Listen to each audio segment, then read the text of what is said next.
వాడు చచ్చిపోయింది కేసీఆర్ రాని ఎందుకట్లా వాడు ఇస్తలేడు. డైరెక్ట్ అట్ట తిడతానేంది మరి వాడు మంచోడు కాదు. వాడు వచ్చినాక ఇంకా అంతా మొడలుగా వచ్చింది. ఈ తులం బంగారం వచ్చినట్టుంది బంగారు ఏది ఇక వాటిని నేను ఇస్తా అమ్ముకో అమ్ముకో.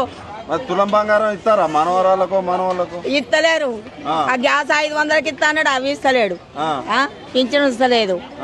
ఇక బియ్యం 60 రూపాయలు, సబ్బులు 30 రూపాయలు, రూపాయి ఎక్కువ చేసి ఆడేడు ఇస్తుండని సన్న బియ్యం ఇస్తాడు పేదోళ్ళకు. ఇస్తలేడు. సన్న బియ్యం కూడా రాట్లేదు. ఎట్లా ఉంది పరిపాలన? ఎట్లా ఉంది రేవంత్ రెడ్డి పరిపాలన? మంచిగా లేదు, మంచిగా లేదు. బేరం మంచిగా లేదు, వ్యాపారం అయితే లేదు. అన్ని అంగాలు లేనాయి. అయితే మీకు డబ్బులు ఇద్దామని చూస్తాడట ఆయన. ఎవరికైనా పోయి అప్పు తెద్దామని చూస్తే దొంగను చూసినట్టు చూస్తారు, చెప్పులు ఎత్తుకపోయినా. మరి వాడు దొంగనే. ఎందుకట్లా? మరి వాడు దొంగతనం చేసే బతికినోడే రేవంత్ రెడ్డి. ఇప్పుడు మళ్ళా మహిళలు ఓట్లు అయితే గెలుతా అంటారు. వేస్తారా మీరు ఓట్లు? వేయం, ఆయనకు సచ్చినే వేయం. ఎందుకు? మా కేసీఆర్ అన్నకేస్తాం. వాడు పింఛన్ ఇచ్చిండు. ఆయన ఎట్లా అన్నా మీకు? ఆయన డబుల్ బెడ్రూమ్ ఇచ్చిండు.